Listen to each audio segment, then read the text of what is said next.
Bet365 sponsors the 59th Minute FPL podcast, and they stream over 150,000 live sporting events every year, connecting you to every game that matters. Bet365 offers a wide range of markets, including first, last or anytime goal scorers. Download the app and see for yourself why it's the world's favourite online betting company. And with the Bet365 Bet Builder, you can create personalised bets and calculate the odds for any football match right there in your hands. Their app lets you watch thousands of games live, but if you can't watch it for any reason, you can stay in touch with instant match updates. Bet365 is the world's favourite online sport betting company. The app can be downloaded from Google Play and Apple App Store. Over 18s only. Please gamble responsibly. The Athletic. Hi folks, welcome to another episode of the 59th Minute FPL podcast, which is brought to you by The Athletic. I'm Mark McGettigan. You can find me on Twitter at FPL General. I'm recording on Thursday morning during blank game week 18. There's still one more game to go, Arsenal versus Crystal Palace tonight. Then we've got a Saturday morning deadline for double game week 19. So double game week's always the most exciting part of the season. Originally it was a Friday deadline this week, but with some of those fixture changes, which I'll talk about soon, it's now a Saturday morning deadline. So we've got a little bit extra time to make our decisions this week. So far in game week 18, Sheffield United got their first win and clean sheet of the season against Newcastle. Paul Pogba was the match winner as Manchester United beat Burnley 1-0 at Turf Moor. Everton won away at Wolves 2-1. Phil Foden and Kevin De Bruyne combined to score the only goal of the game as Manchester City were victorious over Brighton. Raheem Sterling missing a last minute penalty in that one, much to the frustration of De Bruyne captainers. And finally, Ivan Cavallero wiped out the Tottenham clean sheet with a great header to cancel out Harry Kane's opener in a 1-1 draw. I was just about to hit record this morning, made all my notes nice and neat, and then just before I switched on the microphone, the double game week changes were announced. So thankfully I got them before I recorded. So I've got a few notes here that are scribbled out, and I've got a few new ones here. So to sum things up for double game week 19, Southampton versus Leeds is off. So Southampton and Leeds no longer have a double game week. So if you've got the likes of Bamford, Stuart Dallas, Danny Ings, McCarthy the goalkeeper, these players now only have one game in the double game week. Aston Villa versus Everton has been postponed just in the last half an hour. So what that means is Everton do not have a fixture now in double game week 19, but Aston Villa still do have a double game week, because what they've done is they've rearranged the Aston Villa Newcastle game, which was postponed a couple of weeks ago. So this is good news if you are an owner of Aston Villa players, the likes of Martinez, who's popular, Ollie Watkins, Jack Grealish. I know a lot of people have Aston Villa defenders as well. So the bench boost idea was looking a little bit dodgy for game week 19. It probably looks a little bit better now for those that were planning to do it with those Aston Villa guys back in our thoughts. So I'll get into that in a lot more detail, particularly in the question section of this week's podcast. If you're not yet an Athletic subscriber, you can sign up for just £3.99 a month by using the following link, theathletic.com/FPL pod. You'll get ad-free versions of this podcast in doing so. There's been no new additions to the 59th Minute Club so far in Game Week 18. A couple of notable mentions as always. A couple of Sheffield United players. Chris Basham missed out on the clean sheet points. He was taken off after just 50 minutes, so frustrating for anyone who went with Basham on the free hit. Also, Oliver Burke, 58 minutes, so he was very, very close. Looking back on Oliver Burke's season, he's got a 58, he's got a 57, and he's got a 55. So surely before long, he will be joining the infamous club. I'll be keeping a close eye on the clock in the Arsenal game this evening for any shoutouts from that one. A quick review of Game Week 18. How's it going for me so far? So I played my free hit. It's going pretty well, I think. 49 points so far with Leno, Tierney and Saka to play this evening. Currently, my rank has gone from 14k to 8.8k. So as long as things go smoothly tonight, I should stay inside the top 10,000. What I need is clean sheet for Arsenal, basically, and Wilfred Zaha to do nothing. But I can already see him running away in celebration after he scores. Hopefully that doesn't happen. The good and the bad, mostly good this week on the free hit. Diaz and Cancelo double up worked out well. Harry Maguire 6-pointer, could have been a lot more. Frustrating to see that goal ruled out. Rashford, good to see him get the assist. De Bruyne captain, not great, 12 points, but it's not a blank, so I'm calling that a win. Harry Kane with 8. De Bruyne frustrating. I had a look at the stats this morning on Fantasy Football Hub. 5 shots and 3 chances created in that game, and obviously we were very frustrated to see him not take the penalty at the end as well. Given how poor Sterling's penalty was, I think it's safe to say De Bruyne should take the next one. The bad, just 2 blanks so far from Son and Bruno Fernandes. Now, I say bad, but probably good for me because I didn't captain those players. Effective ownership, a lot of people captain Bruno and Son, so even if they did get points, I probably would have went down in rank. So if I was going to pick 2 players to blank this week, it would have been Bruno, Son or Kane, who obviously did well because I captained KDB. A quick watch list update. So far I've added 4 players and I've removed 5 players ahead of Gameweek 19.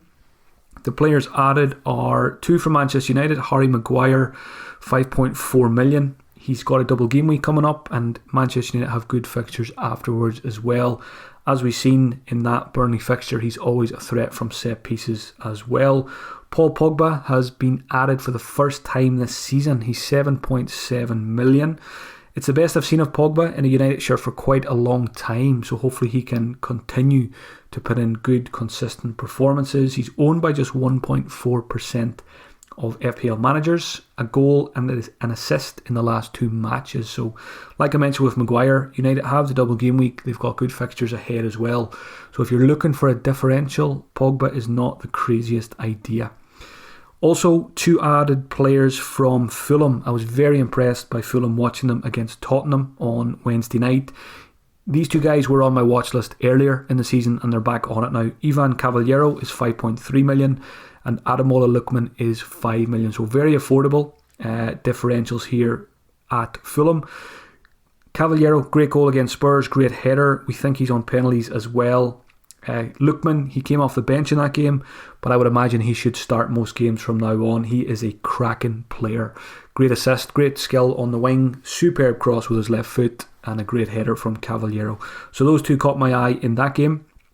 The players I've removed from the watch list this week, Eric Dyer, quite simply because he's a very boring FPL pick. He doesn't offer much going forward. Pedro Neto is gone as well. He was only really on the watch list with that blank game week in mind, but I decided not to go for him in the end, thankfully. Don't really see myself bringing any Wolves player anytime soon. Raheem Sterling is gone for obvious reasons. 11.4 million for someone who doesn't start every game. No thank you. Calvert-Lewin is gone because he's injured, and Callum Wilson I removed also, but I did remove Wilson before that double game week was announced for Newcastle. So I think if you own Wilson, you can probably keep him now for double game week 19, but I don't see myself bringing him in. Quite simply, he's a very, very good player, but he's playing in a poor side, so I don't really want to own him in FPL. Moving on to the Twitter questions now. I noted all of these down before the fixture changes were announced, but I had a quick look through them and I think they're all still viable for this podcast, and I'll just adjust them as I go along. So the first one came in from Lee Thompson. How many double game week players would you need to justify using the bench boost with all the fixture changes? So yeah, I know a lot of us were setting up with that wildcard, or maybe not even with the wildcard in game week 16 to bench boost in this double game week 19. And I still think it's viable, but it really is team dependent. It depends what players you have and how many issues you have now with those fixture changes and maybe injuries and COVID issues and stuff like that. How many double game week players would I want to have if I was bench boosting? I think 10 is a good number to aim for. If you can have any more than 10, that's great, but I would be quite happy to bench boost this week with 10 players who play twice and then 5 single game week players. I know a lot of people have Leeds assets and Southampton assets now who only have 1 game, but I mean, if you've got 10 guys who play twice, I think I would still go ahead and use the bench boost. The main reason I like using the bench boost this week is you get it out of the way, because I hate being held hostage by the bench boost chip. If you keep it for later, you still have in the back of your mind for the rest of the season until you play the bench boost that you need to look after your bench players. But if we play it in double game week 19, we get it out of the way. and then for the rest of the campaign we can just focus on our starting 11 and we don't need to worry about the bench players too much. And I think that's a pretty good strategy given how uncertain this season is and how much things are changing. I think if you're in any way in a position to play your bench boost this week, I think you should go for it and get rid of it so you can just focus on the starting 11 then for the rest of the season. Even if you need to take a couple of hits, I think that's absolutely fine as well. But yeah, 10 plus I think is what you should be aiming for in terms of double game week players. Question from FPL Noble Gent. If you're not bench boosting in Game Week 19, is triple captain a good option or is it better used elsewhere? And if 19 is good, who would you be looking to give the armband to? So yeah, I think there'll be a lot of people now who were planning to bench boost and maybe they won't now because they have maybe a lot of single game week players and injury issues. You know, players like Charlie Taylor, there's some doubts. There's other guys as well that you maybe are not as confident playing your bench boost chip now, especially with fixture changes. And we can set our team up perfectly before Game Week 19, and for all we know, there could be more postponements during the game week as well, or more players, you know, disappear to self-isolate. So it is a pretty scary time to use the bench boost in that sense, but for me, I think I'm leaning towards going ahead and using it. If you're not going to use it, would I triple captain? I think I probably would, because I think there's plenty of good options. I think Salah is probably the standout, even though his form and Liverpool's form hasn't been great. I like Kevin De Bruyne as a triple captain option this week as well. A couple of people mentioned Bruno Fernandes. He is on 4 yellow cards. I'll come back to him because there's a question coming up. I can see it here. I don't think I would triple captain Bruno Fernandes because he's on those 4 yellow cards and could miss the second game if he picks up one against Liverpool. So yeah, if I wasn't bench boosting, I'm pretty sure I would go ahead and triple captain this week, just because I think when a double game week comes along, you shouldn't let it pass by without trying to maximise it in some way. Yes, there's an argument to be made, keep triple captain for later. There will be more double game weeks for good players and good teams. So I think it really is up to you. But personally, I think I'd be playing it this week if I wasn't going to bench boost. Next question came from Rob Roberts Facey. Where do you draw the line taking a hit to make this double game week worth it in terms of using the bench boost? Rob asks, would I -8? Would I -12? So where would I draw the line? I think if you want to go ahead and bench boost and you need to take a couple of hits to make yourself stronger in order to do so, I think a -8 is absolutely fine.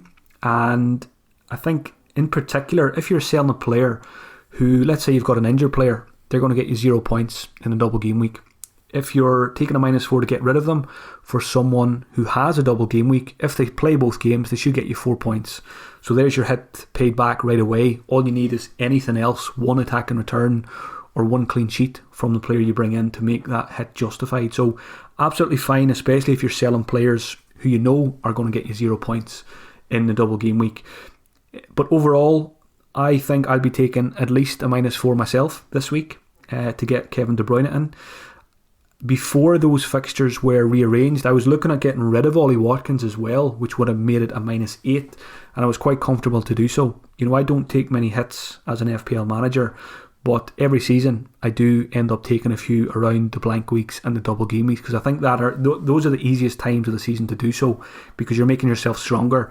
Also important, if you're taking hits for players that you want to have long term as well. You know, if you're bringing in a player for a -4 that you want to have game week 20, 21, 22, that makes it much easier to go ahead and take the hit as well, because you're not just taking it for this week, you're taking a long term hit there. So it gives it, you know, more time to pay itself back. So I would probably draw the line at -12. I don't think I've ever taken a -12 in FPL, but this week, I think if it's to set yourself up for the bench boost, like I said, if you're taking out players that are going to get you 0 points, I think you can justify a -12 this week as well. But once it gets to -12, any more than that, I would just probably hold off on the bench boost, play the triple captain, you know, avoid the hits, and just play the bench boost later in the season. This podcast is brought to you by Manscaped, the expert in men's below-the-belt grooming. Manscaped offers precision-engineered tools for your family jewels, and Manscaped has just launched in the UK. We've gone years without using the right tools for the job, so you can be one of the first men in the country to experience Manscaped's life-changing products. Their third-generation trimmer features a cutting-edge ceramic blade to reduce manscaping accidents, and the water-resistant technology also allows you to groom whilst in the shower. And we've got a special offer right now for all of you listening to this podcast. Get 20% off and free shipping right now by using the code EPL20 at manscaped.com. That's 20% off with free shipping at manscaped.com by using the code EPL20. Happy shaving. Question from Henry. Would you say a Man City defender is essential? Are they worth a -4? I would say yes. I think if you don't have a Manchester City defender at the moment, you'd want to get at least one of them in for the double game week to cover yourself, because they just keep churning out the clean sheets. They're the best defence in the league. They could easily keep 2 clean sheets in the double game week. So I think a -4 is fine. And that goes back to the previous question. If you're taking a -4 for someone like John Stones or Diaz or even Cancelo, you're not just taking it for this week. You're probably going to own them for the rest of the season. So I think a -4 for a Man City defender is absolutely fine this week. Question from Hassan. Is Michail Antonio worth a chance in the double game week? My answer to this one is yes. Spoiler alert, Michail Antonio could be coming into my team when we get to the transfer section. It was good to see him get 90 minutes against Stockport in the Cup on Monday. West Ham have probably the best fixtures in the double game week. They've got 2 home games against Burnley and West Brom, and they've also got good fixtures after the double game week as well. So I think Antonio, now that he's got 90 minutes in the Cup, I'm willing to take a punt on him for the double game week with those nice fixtures. Question from John FPL. Is Fernandes ruled out as a captaincy option now that he's a yellow card away from missing the second part of the double game week? Kevin De Bruyne is also a doubt for 2 fixtures if Villa can't shake the COVID issues. Is Salah now the sensible option? I think Salah is probably the safest captaincy option now, or Mane if you have him, given what John has mentioned here. But what I would say is I'm not too worried about Man City versus Aston Villa. It's the best part of a week away. That fixture is on Wednesday, January 20th. So I think Aston Villa should be okay to play that fixture. Maybe there'll be a couple of guys missing. That's the other issue with Aston Villa. There's a good chance we won't find out who had COVID and what long-term effects they have. So there's bound to be 1 or 2 Aston Villa players that miss out in the double game week because of those COVID issues. We've seen it with other clubs. Players like St. Maximin and Lascelles at Newcastle have taken a long, long time to come back from their COVID issues. So keep that in mind as well.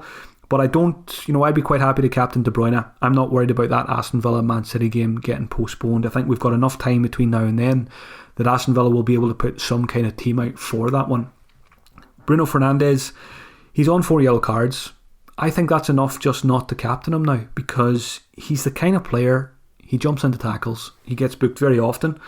Obviously that's why he's close to a ban. So in that Liverpool fixture, he could easily get booked, and that is not what you want. You don't want him missing that one and then missing the easier.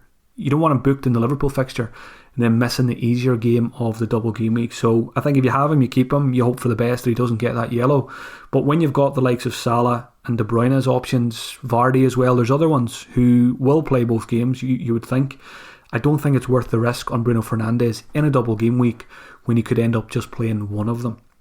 So yeah, all the signs probably do point to the Liverpool guys as the safest picks, but I think De Bruyne is absolutely fine as well. Question from Lee. Would you bench boost if you have 3 outfield Leeds players who now have a single game week at home to Brighton? Yeah, I think I would. I've only got 2 Leeds players. I've got the goalkeeper and I've got Patrick Bamford, and I'm still planning to bench boost. I don't mind that they've only got a single game. Different story if it was a single game against City or Liverpool, but they're home to Brighton. That's a very good fixture. I expect Leeds to win that one. I think there's a good chance they can keep a clean sheet against Brighton as well, because Brighton don't score many.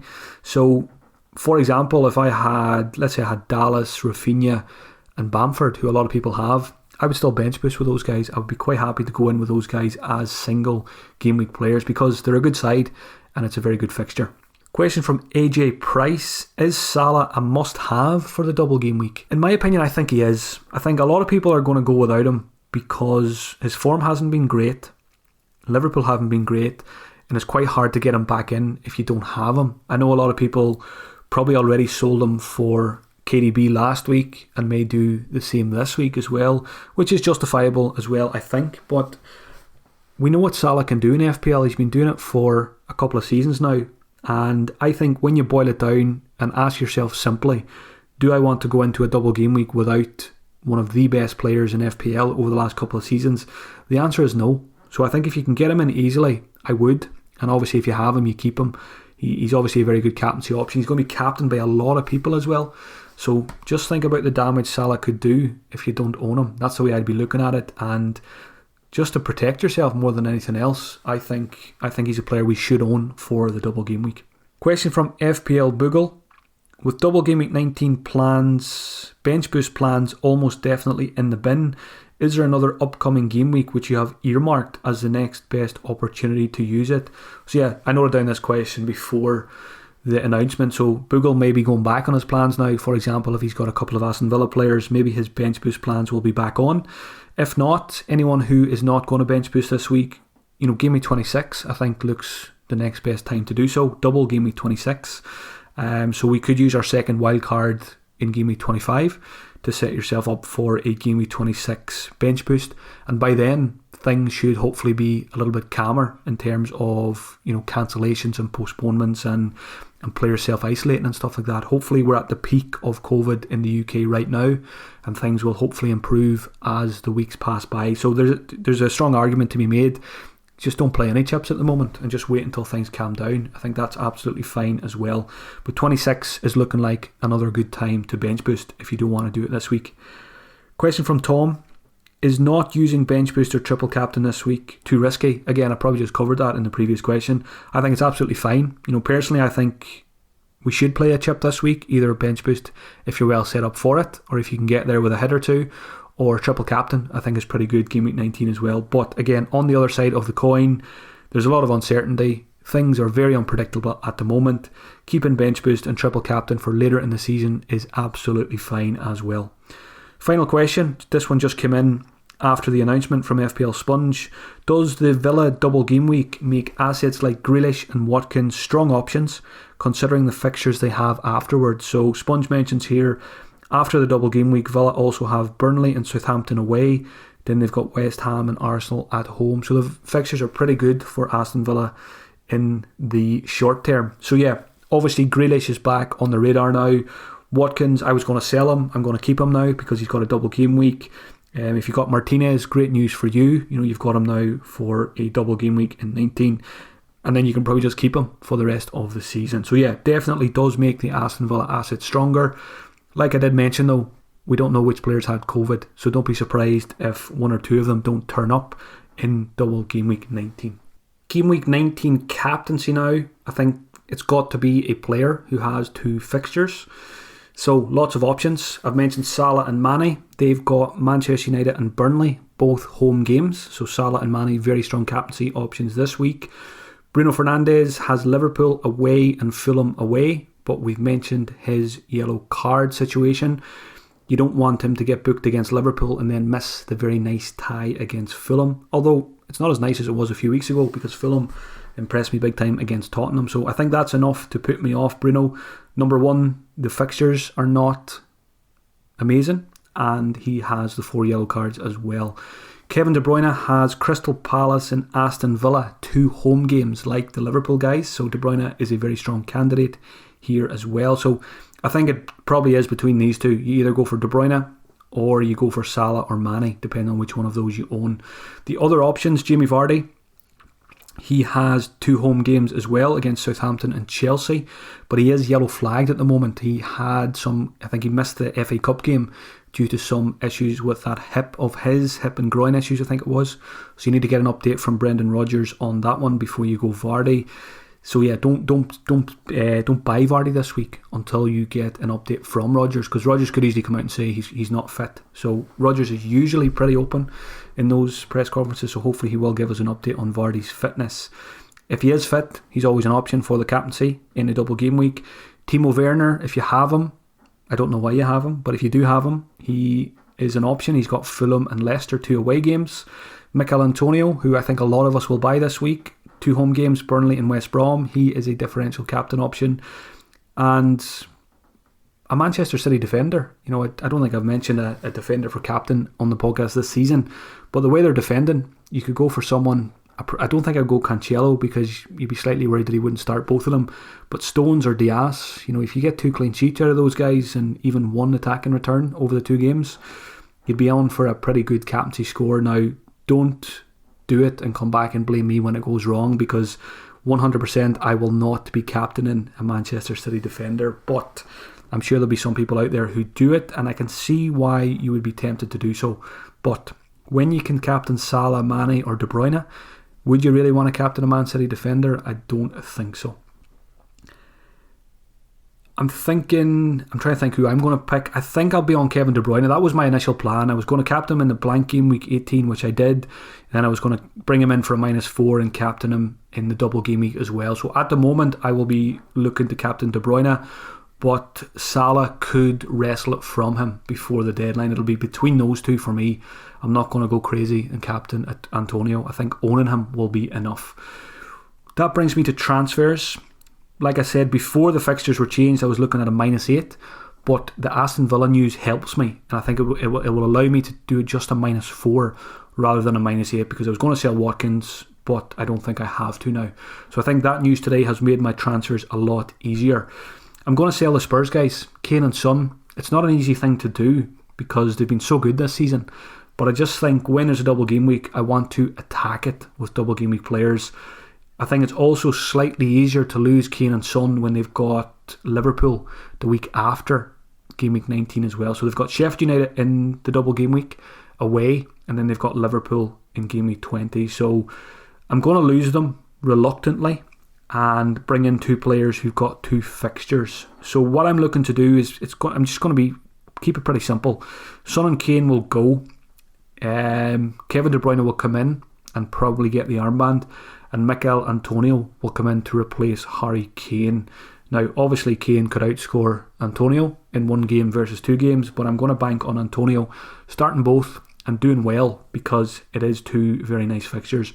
If I bring in De Bruyne and Antonio, that brings me to 13 double game week players plus Meslier and Bamford. So I'm quite lucky. I haven't been hit too hard by the changes or with injuries. You know, little things like not going for, getting rid of Balbuena and going for Loughton over Taylor. Things like that have played into my favour here. So I'm looking in pretty good shape for a bench boost. I think, the reason I haven't been hit hard is because I don't have any Southampton players. I didn't go for Southampton on the wild card. And I only have 2 Leeds players when a lot of people have 3 Leeds players. And I've got no injuries or suspensions to worry about. So that means I'm going to go ahead with my plan. I never expect much from the bench boost chip anyway. So, I do like the idea of just getting it out of the way. Because then when I wildcard, when I play my second wildcard, whenever that is, I don't need to worry about bench players. I can just focus on the starting 11, make that as good as possible for the rest of the season, and I'm not held hostage by still having that bench boost chip. So I'm looking at 13 double game weekers, Meslier and Bamford, who both have a good fixture, so I don't mind using them as part of the bench boost, and hopefully it will be a big one. Thanks as always for taking the time out of your week to listen. I hope you found it useful in some way. Please leave me a review on whichever platform you're listening to. If you'd like to hear another podcast from me on Friday night, check out patreon.com/FPL General. Good luck for double game week 19. Let's hope it's like that one a few years ago when some managers scored more than 200 points. We can only dream this week. More than likely it'll be an average of 50 points and we'll all be crying come game week 20, but hopefully not. The next episode will be to preview game week 20, will be released most likely on Friday, January 22nd. We've got a little bit of a gap between the deadlines of 19 and 20, so it looks like Friday, January 22nd will be a good time to release that one. Talk to you then. In the meantime, stay safe and enjoy Game Week 19. The Athletic.